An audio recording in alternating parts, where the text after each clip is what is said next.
we jump into the video, I just want to let you guys know that this is a collab with another YouTuber, Tenny, and she is one of my favorite people in the world, and she's stunning. She did the Little Red Riding Hood, and if you're not subscribed to her already, definitely go check her out. I'll link her right here and down in the description box. She's the tits, you're the tits, you guys could just be, you guys can fill a bra together. But for all list of products and tools mentioned in this video, that will all be down in the description box below, and definitely subscribe for more videos like this, and follow me on my social links so we can hang out, be best friends. You feel me? Okay, let's go. Meow. Okay, so first thing is I'm going in with NYX Studio Primer as a base, and this is just going to help the face paint adhere to my face and last a lot longer. So I'm taking a mixture of black and white face paint, and I'm putting it on very messily over my face. I'm not going to put it over my entire face because I don't want my skin to be a stark gray. I kind of want it to be more of a gray influence, like I want a little bit of my skin to show through. So I'm going to apply it to my face and then take a dual fiber brush with a little bit of water on it, and I'm now diffusing that into my skin, which is going to make it more of a gray influence, as I said, and it's just going to make you look like you've been in a coal mine and make really dirty and patchy and keep a lot of texture in the skin. So you should look a little bit something like that. If you look like you've been in a coal mine for a month, it's perfect. Once that's done, I'm taking a beauty blender with a little bit of that white face paint, and I'm going to highlight all of my highlight areas, so my cheekbone, my nose, and my forehead. And you're just going to apply this where you would normally put it in beauty makeup, or just, do it like this if you're not a beauty makeup person. And then with a buffing brush, I'm going to buff that into my skin so it has a nice seamless blend.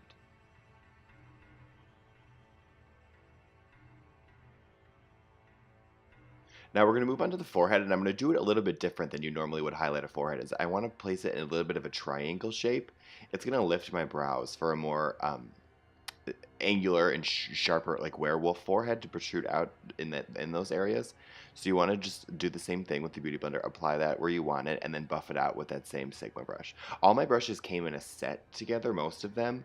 So I will have that set and everything used in this video linked in the description box below. Now I'm taking this angled fluffy brush and the Anastasia Tamana palette. I'm going to take that brown shade, which is chocolate, and I'm going to apply that into my cheekbone area just to create more of a cut cheekbone and enhance the face a little bit. But I'm going to go in with black, so this is kind of acting as a transition color, and you might not even see most of it, but I'm going to put it in all of my contour areas just to give a little bit of color in this makeup. Since we are using a lot of black, whites, and grays, I just wanted to add a little bit of warmth. And then take it in your temples, into your forehead, and pull it into that same triangle shape. This can be very messy, because a lot of it's going to get covered up. So I'm going to take it from the left side to the right side. So I'm taking a black face paint, and I'm putting it with a foundation brush, and I'm kind of just etching where I want the fur to start, and I'm just going to match that up on both sides. And so just applying it like a little bit of a guideline. Once that's set, I am going to take a liner brush with the same black face paint, and I'm now going to diffuse that top line and feathering it into these hair strokes. I am only pulling the brush upwards. I am not applying the brush downwards into that black line. Only flick it up, and that's going to give you a nice sharp, even little hair mark every single time. So just carry that all the way from the ear down to the cheekbone, and then that's what's going to give you that, fake fur shape. I'm going to go in a little bit of white after and kind of texture it up. But just to even out the tone of that black, I'm taking a black eyeshadow on top of that face paint and diffusing it into those hair marks we just made. Taking the chocolate shade from the Tamana palette again, I am now going to diffuse the bottom part of that black line, and with that eyeshadow and that same angled fluffy brush, I am now just dusting that over the black and the brown, and since we have that brown eyeshadow on there, that's going to diffuse into the brown as well, so it's going to give you a nice evenly blended cheekbone. It's really going to lift the face and add, some of that warmth in it again to kind of break up all that black and all the white.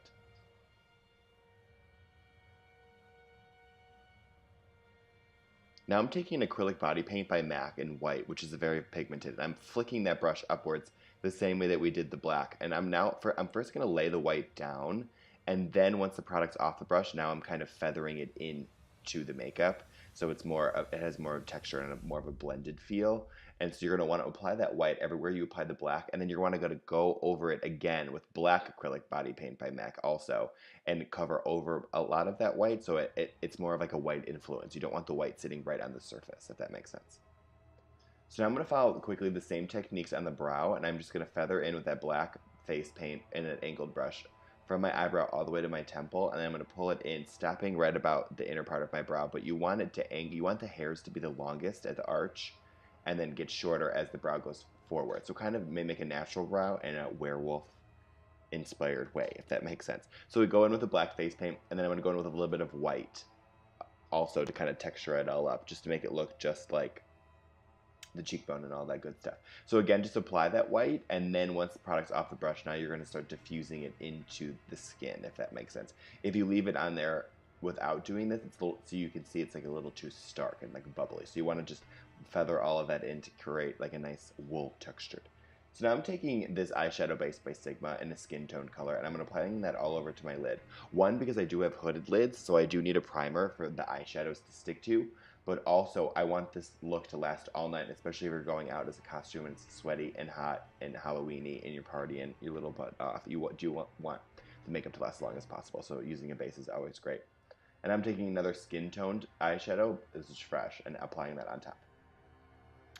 So now I'm taking this pointed eyeshadow brush and that same brown chocolate shadow from the Anastasia Tomato palette, and I'm applying that to my crease, but I'm also winging it out in a very sharp way to give it a very, like, wolf, elongated, wingy shape. So I'm just going to apply that to my crease and my outer corner, and then just diffuse it as I go with that brown. You also want to take it underneath the eye and sweep it underneath an eye bag to kind of protrude that outwards. And now I'm taking the black eyeshadow from that same palette, and I'm doing the exact same thing. I'm going to apply it at that outer corner and diffusing it as I go and sweeping it all the way into the crease as well as underneath the eye. From there, I'm also going to take that same black eyeshadow and put it right into my underbrow bone to create a lot of depth and to kind of sink the forehead down in that scrunchy little werewolfy shape. And then I'm also taking that whatever's left on that brush and sweeping it down into my nose to add as like a nose contour just to add some depth. But you want to do the nose contour a little bit farther away than you normally would, so it looks more like a dog nose. And now I'm taking a red lip liner by NYX, and I'm going to use it in my waterline just to create more of like a little dead werewolfy look. And then I'm taking this Sigma brush. I'm not sure of the name. I'll have it in the description box below. But I'm taking that same white face paint, and I'm now going to create the teeth shape. You really just want to create like an upside down teardrop, like curved, right as you see it here. And you just want to get those lines as clean as you can. And really take your time with this. But once I have that all set, I'm now going to do smaller versions of that same shape all the way along the lower lip. And this really doesn't have to be perfect. The shape doesn't have to be perfect right away because we're going to be shading around them and adding black face paint to the negative space of these teeth, so you do have a little bit of leg room there to reshape each individual tooth as you see fit. And I did change the shape of these teeth quite a bit in the final look of the tutorial, but the technique stays the same. Now I'm taking a black eyeshadow with a pinpoint concealer brush by Sigma, and I'm just going to go on the outer edge. For the largest tooth, I am shading on both the left and the right side of the tooth, but for the remainder of the teeth, you just want to shade the outer tooth so it creates more of a 3D dimension as opposed to like a black halo just around the tooth. If that makes sense, I find it to look a little bit more interesting if it's only one side. So the teeth kind of have a direction, but of course you can do whatever your heart desires, my friend. I'm going to follow that same hair technique on the forehead, but doing it a little bit different. I want to apply that hair with the black face paint and the liner brush. But now I'm taking a little bit of black eyeshadow just to blend the base of those lines into the hairline, and then create a little bit of a triangle shape in the center of the forehead. With that same pinpoint concealer brush and black eyeshadow, I'm going to furrow the brow to create a little bit of an angry shape. And then I'm going to also just keep with the same hair technique around the sides of the nose, and then fill in the base of the nose, just the base, to create like an illusion of a wider shaped nose, and also give it like a nice dog wolfy feel. Now I'm taking a dual fiber brush by Sigma and the same black face paint, and I'm now going to stipple on these texture dots, which I find really just pulls a look together, and it's my favorite part of the entire tutorial. You want to just apply it with just to put face paint on the tips of that brush, and then dot it on, and then pat it in with your finger, so it's not so stark and blends in and looks a little bit more into the skin. I'm taking NYX yellow eyeshadow and adding a little bit of warmth to the teeth. So I'm applying a little bit of yellow each tooth, and then the chocolate brown color from the Tomato palette again, just to blend out that white, just to give it a little bit more texture. I'm finishing off the tutorial with just a little bit of white face paint around the jawline, just to add a little bit of depth, and that's it, my friends. Definitely go check out definitely go check out, oh my god, I can't say it. Definitely go check out Tenny's channel and subscribe to her. She's amazing. I love you guys so much, and I'll see you guys in the next video. Bye, guys.